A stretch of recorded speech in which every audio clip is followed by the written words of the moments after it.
Hola, ¿qué tal? Soy Armando Carrasco y esto es Hiperbólico. La participación ciudadana es un elemento clave no solo para forjar cambios de manera colectiva que impactan política y socialmente, sino también porque en su proceso genera nuevas conductas, refuerzan el análisis crítico y la vigilancia de lo que nos compete como país o grupo. Hoy en Hiperbólico conversaremos el tema junto a Edison Brose, abogado y exdiputado de la República de Panamá en el periodo 2019-2024. Arrancamos Hiperbólico. Edison, cuéntanos por qué para ti es importante la participación ciudadana y sobre todo más en el aspecto político. Primero quiero saludarte, Armando, a ti y a toda tu audiencia. Gracias por esta invitación. Quiero comentarte un poco que pues, la participación ciudadana sin duda es muy importante por diversas razones. Tener ciudadanos más conectados con el acontecer político, eso se traduce en mejor prestación de servicios. ¿Por qué?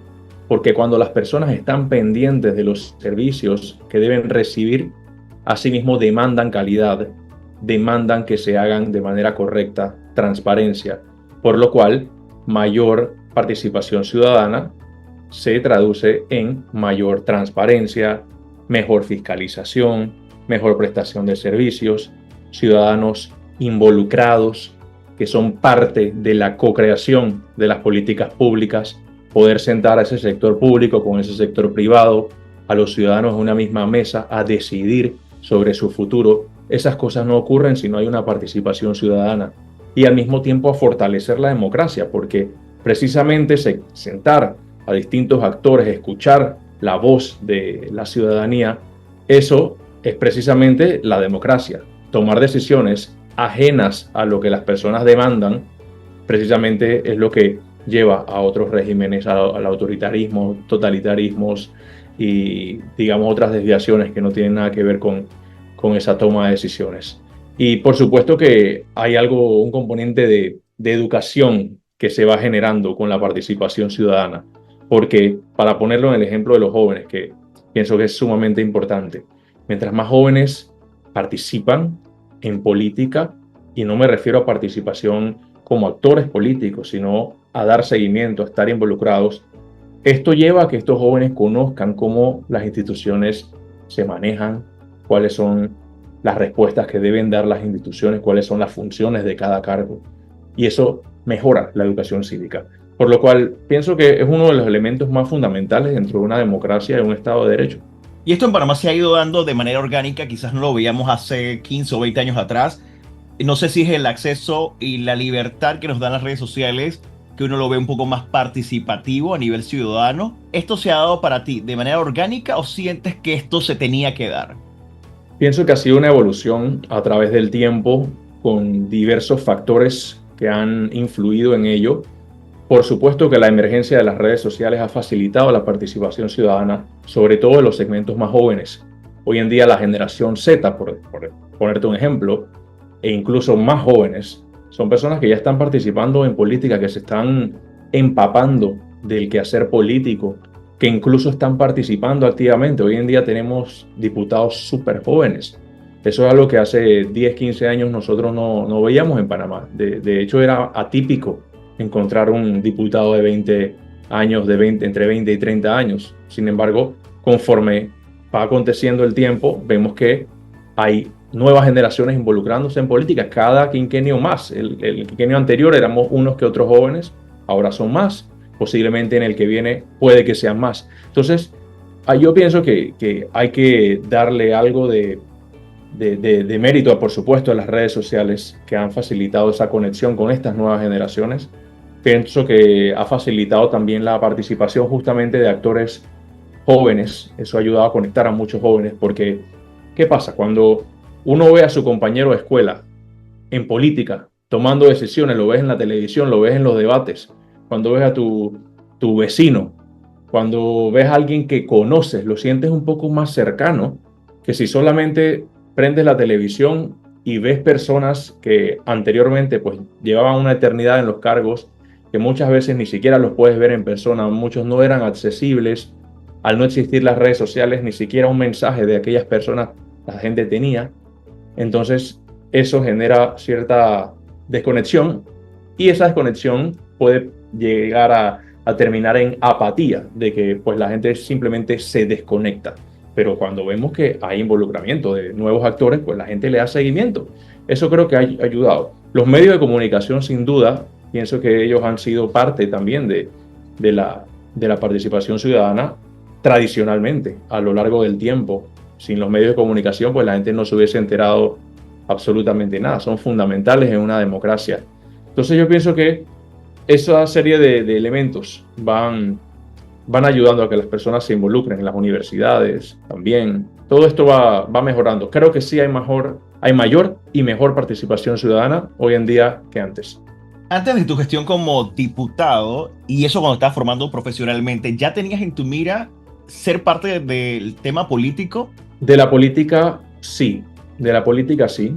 Desde que tengo un poco menos de 20 años, fui trazándome, digamos, algunos objetivos, inicialmente objetivos comunitarios, ciudadanos. Fundé una organización ambiental, fundé el grupo ecológico de la USMA, que es la universidad donde estudié, que se llama EcoUSMA, que todavía existe. Y mi causa principal desde ese entonces era la promoción de la cultura ecológica, de un Panamá más sostenible, de mejor representación de distintos actores. Yo recuerdo que cuando tenía 20 años decía, hay dos causas que impulso en ese entonces. Uno, la cultura ecológica, y dos, la participación de la juventud. Entonces, para el año 2014 termino como diputado suplente independiente de una persona que era de partido político, y éramos de 142 diputados principales y suplentes, era solamente 3 jóvenes, solo éramos 3 jóvenes. Una de mis causas principales precisamente era la participación de la juventud. En ese momento, yo lo recuerdo como si fuera ayer, no habían debates, por ejemplo, televisados con jóvenes. Eso no se daba. Las entrevistas, rara vez veías un joven. En la asamblea, como te digo, 3 personas menores de 30 a 35 de 142 diputados principales y suplentes. Entonces, eso para mí era una de las causas importantes que en ese entonces promovía, y me involucré mucho también en el gobierno estudiantil, liderando como presidente la Asociación de Estudiantes de Derecho, la Federación de Estudiantes de mi universidad, y eso sentó un precedente interesante de ese salto del gobierno estudiantil a la Asamblea Nacional, que posteriormente se fue dando, como personas que pasaron por el gobierno estudiantil terminaron en la Asamblea Nacional, y hoy en día se sigue dando. Entonces, en cierta medida, siento que he dado mi granito de arena también, por lo menos ayudando a mostrar que es posible involucrarse, y que es posible que un joven pueda tener participación donde se lo proponga. Y así también muchos jóvenes muy ilustres que tenemos en la política panameña que siguen abriendo camino y que pues motivan a la participación de todos los segmentos.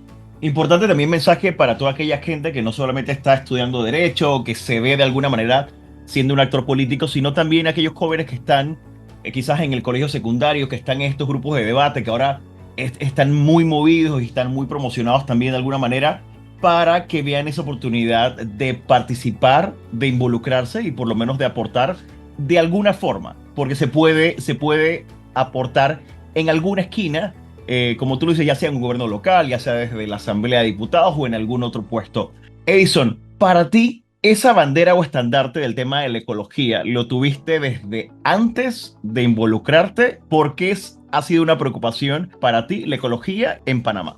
Mira, para decirte de una manera muy resumida, yo llevo a tener el contacto con esta temática tan importante cuando a los 19 años me gané una beca para estudiar durante un año en los Estados Unidos. Me sentí muy conectado con los temas de reciclaje y yo decía, ¿por qué en mi país no se hace esto si esto es tan sencillo?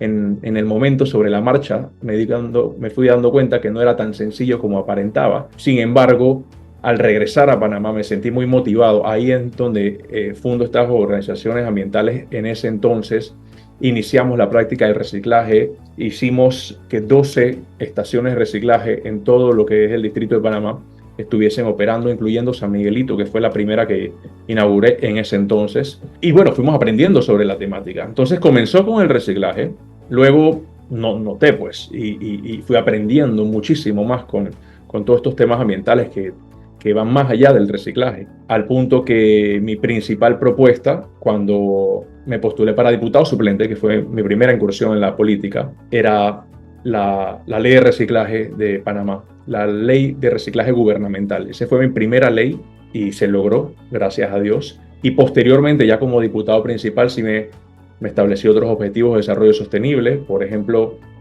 la reducción del papel en el sector público. Esa es una de las leyes que impulsamos y que está vigente, la ley que reduce los plásticos de un solo uso. Con plásticos de un solo uso, para poner algunos ejemplos, los cobertores que dan en las lavanderías, donde las personas ponían antes pues, su camisa, sus sacos, todo eso ya no existe. Eso es un plástico que realmente dura unos que otros segundos y de ahí para la basura y genera una gran cantidad de residuos. Los platos de plástico, los empaques para huevos. No sé si tú recordarás, y quienes nos están escuchando, que cuando uno iba al supermercado, cada día había más empaques de plástico para huevos.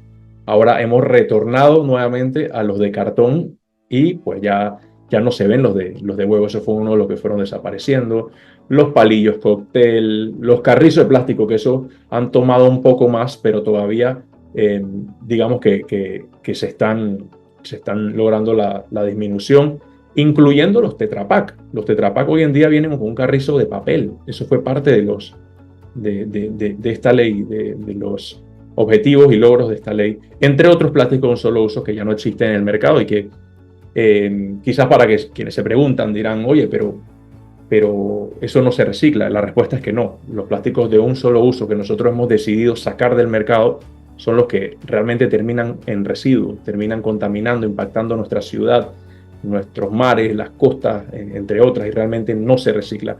No está incluido ahí lo que son las botellas plásticas, que a lo mejor a alguno se lo estará preguntando. Las botellas plásticas se reciclan. Es por eso que no está ahí, porque esas se reciclan. Existe la posibilidad de reciclarlas, que se recicla muy poco. Por supuesto que podría aumentarse el porcentaje de reciclado de botellas de plástico, pero existe la posibilidad. Sin embargo, un carrizo, nadie va a estar recorriendo comunidades para reciclar carrizos. Esa es otra de las leyes, de la movilidad eléctrica. Esa es una ley para mí muy importante, que justamente toca tres pilares de lo que es desarrollo sostenible. El pilar ambiental, por supuesto que al hablar de movilidad eléctrica, de vehículos eléctricos, de transporte eléctrico, sea público o sea privado, estamos hablando de una disminución de emisiones por una parte, y eso es un beneficio ambiental.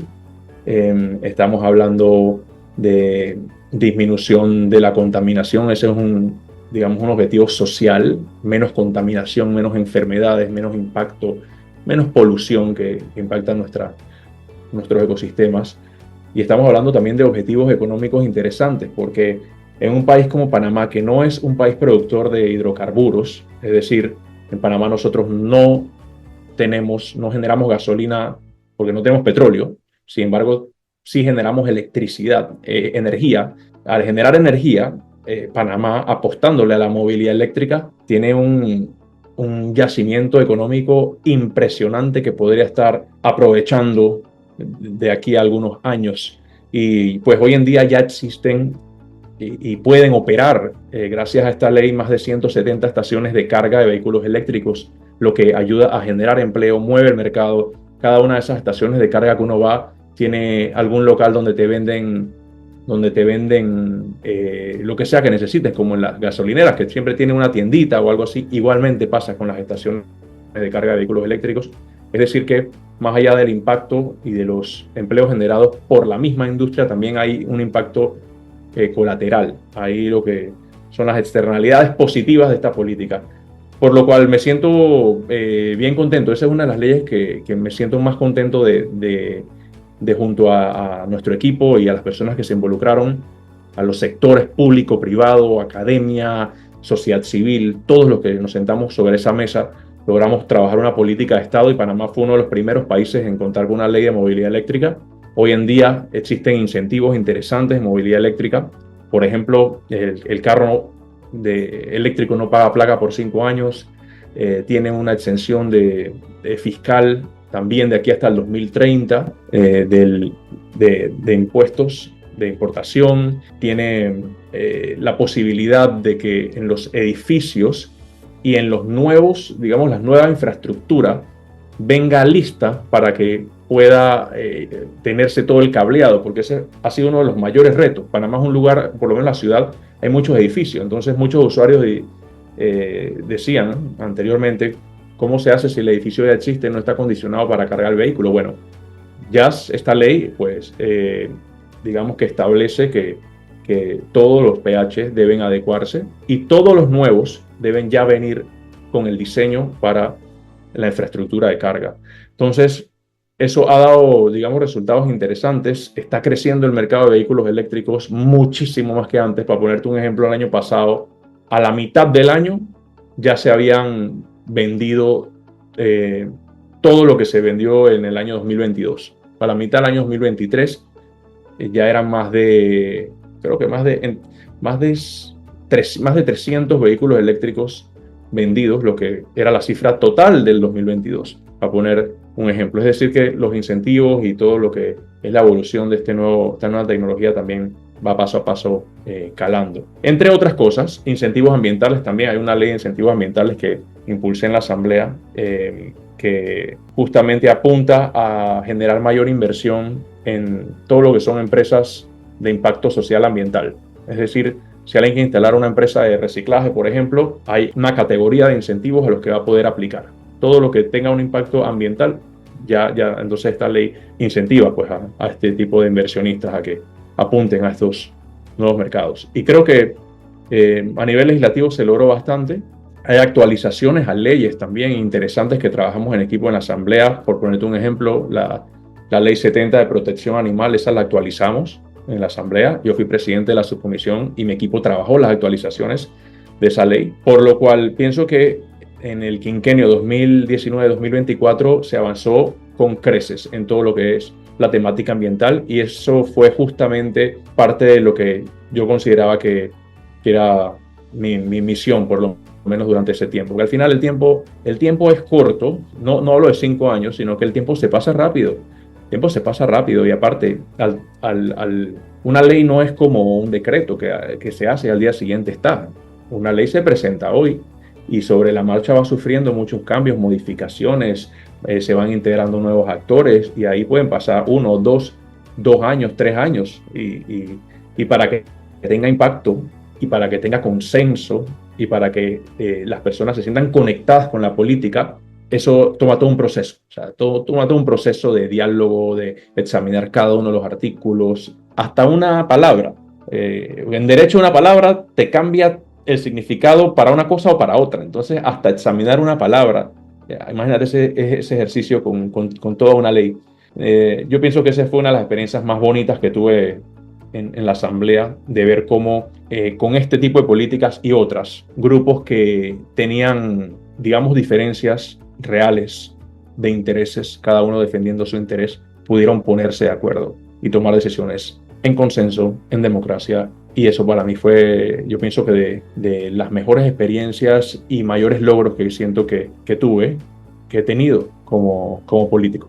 Y por supuesto, cuando estos proyectos se conviertan en ley, hay todo un trabajo de conciencia colectiva que hacer para que se pueda integrar realmente al día a día de ese panameño. ¿Qué crees que nos costó mucho más el tema de reciclaje? Porque el tema de la movilidad quizás lo veo comercialmente en positivo, lo veo andando, lo veo inclusive muy incorporado al tema de la cultura, es parte de la conversación y parte de esa nueva conciencia, no solamente en esa generación que ya puede adquirir un carro híbrido o eléctrico del todo, sino en esa nueva generación que ya lo tiene como parte de su vida. El tema del reciclaje, ¿qué tanto nos costó como sociedad? Mira, el reciclaje todavía está pendiente. Qué bueno que me preguntas, porque aprovecho para hacer la diferencia entre lograr un objetivo legislativo, es decir, ya mucha legislación ya existe, ahora lo que hace falta es la aplicación de la legislación. De todas las políticas que te he mencionado y les he compartido, la de los plásticos de un solo uso,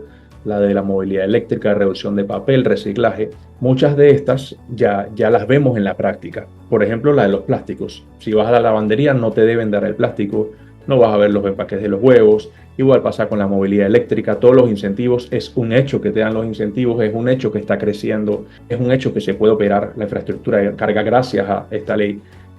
Sin embargo, en el tema de reciclaje, ahí sí involucra a otras autoridades, gobierno central y autoridades locales, que son las que tienen el presupuesto, las que pueden gestionar los servicios de recolección del material reciclado, de la educación, de hacer las distintas rutas con una frecuencia establecida.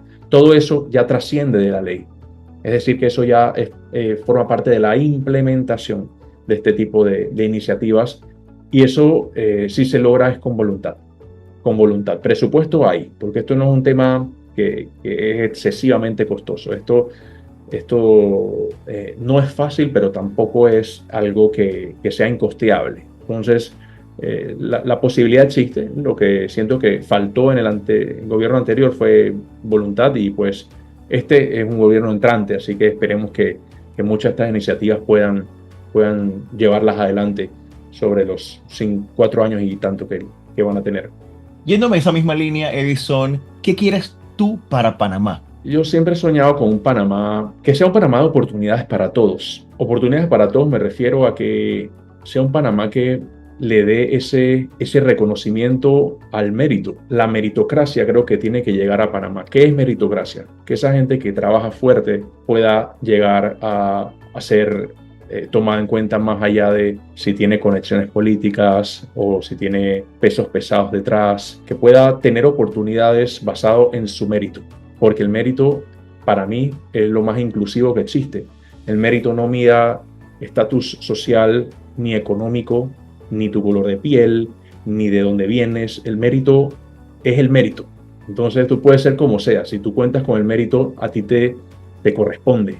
Dar a cada quien lo que se ha ganado, lo que se merece. Eso creo que es algo que ha hecho mucha falta en Panamá, que ha sido un país donde muchas decisiones se toman de manera muy política. Entonces creo que eso es algo que me encantaría seguir impulsando, seguir viendo casos de éxito. Mira, recientemente tuvimos a la boxeadora Ateína. A mí me parece fabuloso el papel que ella y también los otros atletas hicieron, y al mismo tiempo me genera obviamente un sinsabor saber que entidades que podrían haber facilitado el trayecto de estos grandes talentos desviaban dinero para beneficiar a personas con conexiones políticas, que eran simplemente, bueno, familiares de políticos o de personas con grandes conexiones. Eso es parte de las cosas que se necesitan cambiar en Panamá. Sin embargo, creo que vamos en proceso. Mira que una de las políticas más importantes que impulsé como diputado tenía que ver con todos estos temas de los auxilios económicos. Bueno, no auxilios económicos per se, sino con las becas del Estado. Las becas del Estado, que se publicara a quién se le dan, que fuera transparente, que hubiese criterios claros para que la gente aplicara sin temer de que van a ser dadas de manera política. Eso no se logró cuando estuve como diputado, pero impulsamos el proyecto. Hoy estamos viendo que ya pues el IFARU ha decidido hacerlo transparente. Eso ha sido, en mi opinión, eso es una buena noticia. Entonces, eso me hace pensar que el país va caminando paso a paso con la participación ciudadana, justamente, porque eso no solamente a nivel de diputados que antes eran ciudadanos y cuando llegan a la Asamblea proponen cambios ciudadanos, sino también una ciudadanía que acompaña a sus políticos. Creo que se van logrando. En este caso ha sido, digamos, se logró que se publicaran estos nombres sin la necesidad de una ley, pero sí hay una ley pendiente, y quiero pues comentar que ya fue reintroducida a la Asamblea Nacional por el diputado Pérez Barboni, quien ha retomado la discusión, y sí considero necesario que todo esto quede bajo ley, de manera que no quede a la discreción de quien está al mando. Pero sí que quiero para Panamá un Panamá de mérito, meritocracia. Eso es algo que puede hacer que un país pase de estar en vías de desarrollo a convertirse en un país desarrollado. Si tú tienes a la gente capacitada para todos los cargos, si tienes al talento, si te encuentras el talento deportivo, artístico, y realmente los beneficios, las recompensas, se las das al que se la gana, no las regalas de manera arbitraria y política. yo creo que podríamos cosechar mañana un país sumamente competitivo, porque aquí en Panamá hay gente competitiva, hay gente muy competitiva, simplemente que otros le quitan la oportunidad. Entonces creo que ese es un tema pendiente. Eso por una parte. Yo creo que hay elementos fundamentales que nos pueden ayudar a ser una mejor sociedad como país, por ejemplo, el Estado de Derecho. Estado de Derecho, con esto me refiero a una clara separación entre el poder ejecutivo, poder legislativo, poder judicial. El día que Panamá tenga un claro Estado de Derecho, ese día creo que vamos a haber dado pasos en la dirección correcta. Países de tercer mundo son donde quien está en el poder mete su mano, digamos, del ejecutivo mete la mano en el legislativo cuando le da la gana, toma las decisiones que ellos quieren, y en el judicial, que es aún peor. Es aún peor porque el legislativo es un ente netamente político, donde confluyen distintas corrientes políticas. Y si el presidente tiene mayoría, pues bien por él. Pero en el judicial, imagínense que alguien tenga un caso pendiente con la justicia y se decida por quién está en el poder. Esas cosas a mí me parecen desafortunadas. O sea, como que si llega fulano y yo soy de la corriente de fulano, un poco de gente queda libre, después llega Mengano y después los mete preso, después llega el otro y los saca. O sea, eso realmente no es un Estado de Derecho. Entonces eso hace que un país se mantenga en el tercer mundo. Pienso que ese es un tema todavía pendiente si queremos un Panamá de primer mundo, que se respete el Estado de Derecho. Eso por otra parte. Estas dos cosas son fundamentales porque si hay Estado de Derecho y hay meritocracia, yo creo que las oportunidades van a llegar por sí solas, no hay que forzar las cosas. El mercado va a estar mucho más presto a ser competitivo, el sector privado, la empresa, la inversión se va a dar porque al ser por mérito, no por palanca política, eso disminuye la corrupción. Se la gana la licitación el mejor, no el que tiene la palanca más arraigada. Entonces, yo creo que esos son dos pendientes interesantes que tenemos para que Panamá sea mejor. Yo sé que para ti es importante la educación y la academia y tengo que preguntártelo ya a nivel personal. ¿Qué libros piensas que han marcado en tu formación o en tu desarrollo profesional o personal? ¿Y qué persona, ya sea viva o que ya no esté, consideras que ha sido un mentor importante para ti? Perfecto, mira, te voy a mencionar dos personas que son de corrientes políticas distintas, son políticos ambos, coincidencialmente son de un mismo país y les tengo una profunda admiración. Uno se llama Shimon Peres, que fue presidente de Israel, y otro se llama Benjamín Netanyahu, que es actual primer ministro de Israel. Más allá de las conjeturas que cada uno puede hacer, porque hay personas que estarán a favor o en contra de algunas políticas y puede sonar un poco controversial mencionar a alguno de estos actores, dependiendo de quién lo vea. Hay hechos que han marcado la diferencia en la historia de este país. El país Israel es un país sumamente admirable, un país que logró un desarrollo óptimo, uno de los países más competitivos a nivel tecnológico, uno de los más competitivos sin duda, a nivel militar uno de los más competitivos, y asimismo en otra serie de áreas. Un país más pequeño que Panamá, muchísimo más pequeño que Panamá y mucho más nuevo que Panamá. Fundado en 1948, que logró, digamos, potenciar lo mejor de sí, que carecía de recursos naturales, no tenían acceso ni siquiera a agua potable. Y tú ves cómo apalancaron la agricultura, invirtieron en mucha tecnología y hoy en día es un hub en muchos aspectos en el Medio Oriente y que le sirve al mundo. Entonces, ambos pusieron su cuota. Shimon Peres, por una parte, tendía más a políticas, digamos, más catalogadas como socialistas, mientras que Netanyahu es más de libre mercado, digamos que con lo que me identifico yo mucho más. Pero ambos líderes, a pesar de sus corrientes, tuvieron una visión y han tenido una visión impresionante. Ya Shimon Peres falleció, pero tuvieron una visión impresionante, un patriotismo impresionante, una entrega fascinante y como político realmente creo que conocer su historia y todo lo que aportaron a su país es sin duda un regocijo, una inspiración, una bocanada de aire fresco. ¿Y algún libro, Edison? Los dos de ellos, los dos memorias de ellos. Ok. Sí. los dos memoirs, los dos Las biografías. biografías. Sí, sí, Mi Historia creo que se llama, el de Shimon Peres, y el de Netanyahu creo que es Mi Historia, el de Shimon Peres, no recuerdo, pero ambos son autobiografías de ellos. Pienso que de mis favoritos y más inspiradores. He leído a otros actores, pero me parece que los aportes de estos dos. Antes de tu reflexión final, y es porque me impresiona un brinco que has dado en las últimas semanas, que es el tema del podcast. ¿Cómo llega Edison Brose a este entorno digital, a utilizar esta plataforma y poder comunicar lo que sabe, lo que analiza a través del podcast?